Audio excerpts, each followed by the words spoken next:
Welcome to Smokin Bulls, the podcast about business, money, and lifestyle. Today we've got a smoking topic to discuss, and it's housing.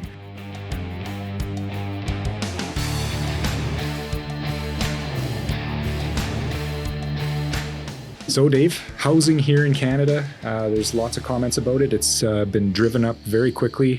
Prices, if you're lucky enough to have been a homeowner over the last couple of years, you've seen your market value most likely increase. It doesn't really matter what community you're in.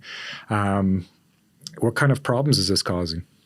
Well, definitely the big one that most people will make comment of is that their wages haven't increased, over the years with the cost of housing. And so therefore the ability to use a certain percentage of your income to afford a house is out of whack.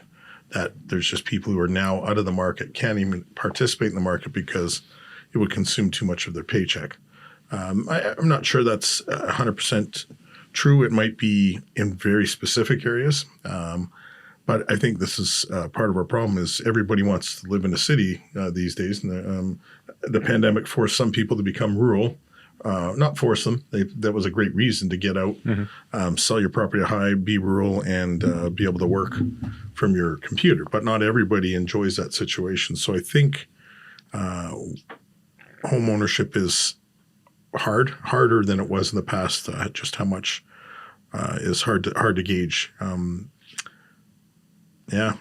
think what we have is a supply issue more than anything. Yeah, I think I would agree with you. That's the reading we've done, of course, is that supply is way down.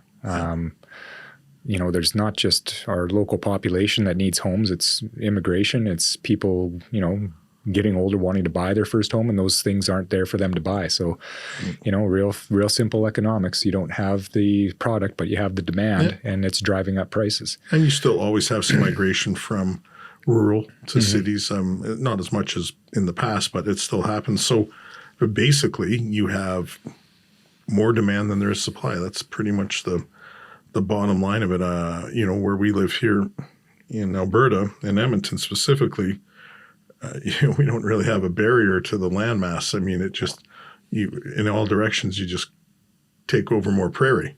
Lots of cities in Canada are curbed by water, mountains, all sorts of things. So their ability to expand out is limited. And at the same time, the biggest problem always has been expanding out. You have to bring services. Canada's nowhere, even our cities are not as dense as, say, European cities. Now, they're smaller countries. They've had cities that way for centuries that are dense. It just doesn't seem to be a Canadian thing that people want density. And of course, when you try and change the rules, nobody wants it in their, the NIMBY thing. They don't want it in their backyard. Sure, change the zoning for over there, but not here. Like zoning, you're saying to increase population density in a city, so build up instead of out. Right. Yeah. So as my dad would say, you tag certain areas that are ripe for higher density, and you basically say any change to that property in the future has to be 30 stories minimum.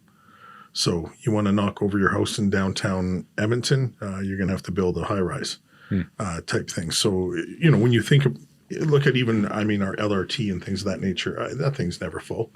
I mean, we're running some pretty world-class transportation systems with very low ridership, and that's just because we're so spread out. Right.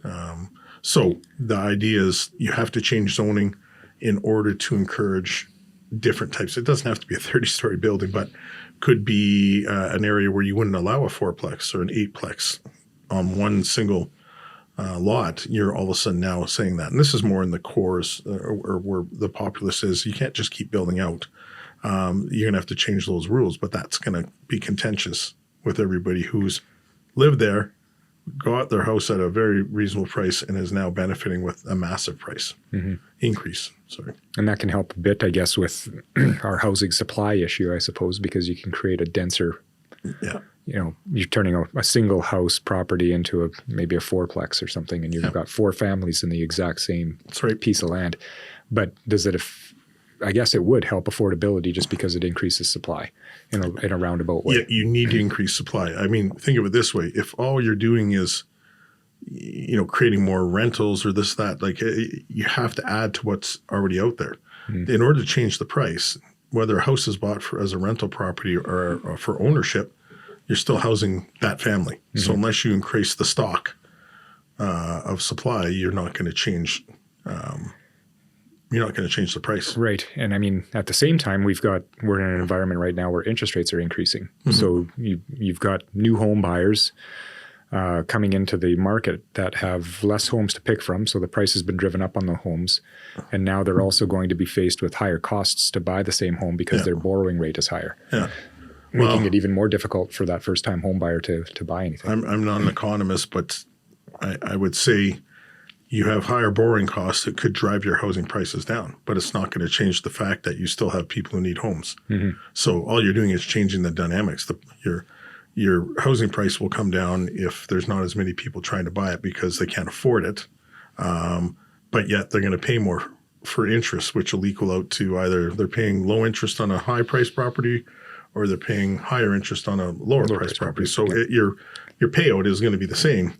Not the same, but you know what I'm saying. It balances out. Yeah. You need more supply. More supply forces prices down because people have choices and options. And we live in a world where everybody wants to live where they want to live. So it's hard to tell somebody who is moving to a big city or immigrates to a big city, well, no, go live in small town ABC. Like that's we all want to live where we're going to live. Well, that's the problem. You get high prices, and so until you change some of the the local rules, and that's the thing. Municipalities set their bylaws and their zoning, and that's not set by federal or provinces. So you have different government jurisdictions that can't. They might want some changes, but you got to put those changes through at a different level. It's not a great place to have a smoking topic because I'm somewhat in agreement with what you're saying. What's your dad's viewpoint on this, or how do you guys disagree on it? What does he want to do? How does he fix it? Yeah, no, his is about increasing the supply.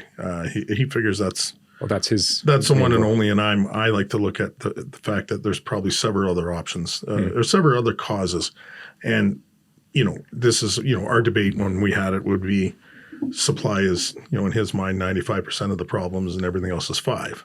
I would be supply is 60% of the problems, and there's a lot of other issues out there. And to me, taxation. I've always been a big taxation person. That if you own something and you don't get a tax slip for it, I think there's a lot of leakage in the tax system, meaning some people aren't declaring homes as they're declaring them maybe as a capital gain or not at all. They're not declaring rental income. They might be obtaining a GST exemption for a principal residence. They might be declaring a property they flip as a principal residence. And, as we know from the tax side of things, anytime you are in the business of flipping homes or renting homes, multiple homes, that is business income. That is not a capital gain when you sell that property. That's straight up income. So I think there are ways to curb that, which would bring in more revenue, and I do believe would drive the demand down. And only because when people buy anything, whether it's a second home for renting or a third home or investments, you're looking at what is your return on investment, and after tax is a number. Well, if there are people who aren't paying tax, your ROI is quite high, and it's you're looking at the property as to how much money you can make if you buy that property and rent it out, and you're competing against somebody who's looking at the property to just live in it. Well, so in a roundabout way, that's a supply issue. I mean, if you got people, less speculators buying it as investment property, it increases the supply on the other side because less speculators will buy because the return will be less. You would think, but I think part of that problem is they're renting it to someone. That person's living in a home.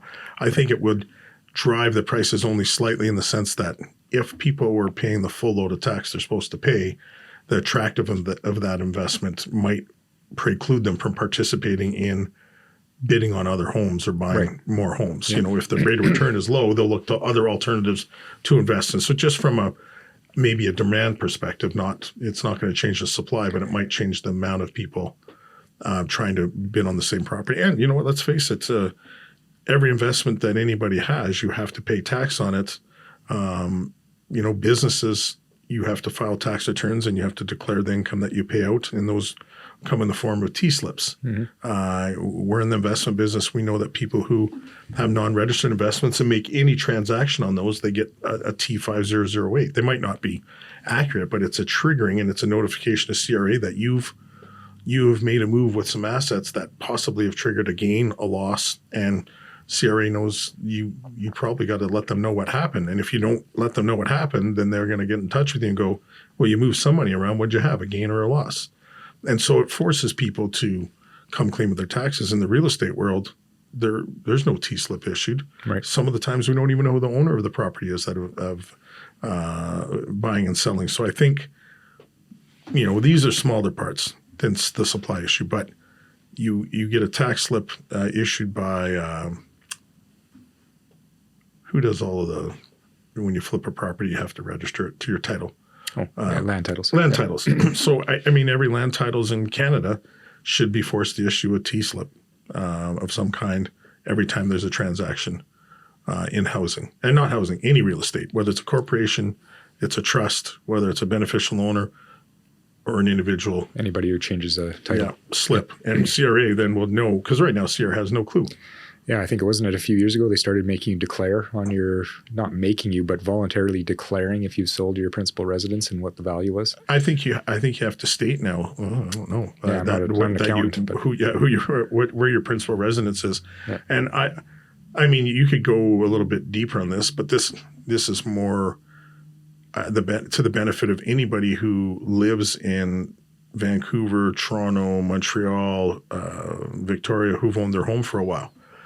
Many of those people have no problem selling out of their homes and moving to a smaller center for half the price, picking up a condo in Florida with excess money and investing some because it was all tax-free. So what you have is, disparity in the enjoyment of a capital gain that we all get across Canada. But if you live in the wrong part of Canada, what kind of housing capital gain have you got? Not much. Right. So some people are enriched by it and others aren't. So maybe you have to cap what your tax-free exemption on a capital gain is, and maybe it's based on where you live. I mean, maybe you can't say 500,000 because then if you do something like that, it's like, well, anybody who lives in Saskatchewan or Manitoba, their 500 grand is double the value of their house. Where in Toronto, it's 1/10 of your gain. Yeah. And therefore, you're paying tax on 9/10, and someone else is paying tax on nothing. So you could find a system to do it. Things have to be a bit more ingenious than slapping certain regulations on the whole of Canada. Every part of Canada has a unique, maybe a different immigration pattern, maybe a different, markets because of employment to change and go up and down. Oil and gas impacts Alberta up and down all the time. And so does, manufacturing, things like that in Ontario area. So you have to be a little bit more creative with how you tax housing, how you exempt it, how you, creating more programs so first-time homebuyers can save into another tax-free account to buy a house. Well, if there's no supply, it doesn't matter. If you're not taxing people who own real estate, it doesn't matter. You need more supply and you need to generate more revenue. Well, we're kind of getting a little bit off topic. Oh, rabbit hole, as usual. But yeah, it's a hot topic, smoking topic here in Canada, as well as in the U.S., all about housing. So thanks very much for watching this episode of Smokin Bulls. If you want to learn more about us, go to smokinbulls.com or follow us on social media.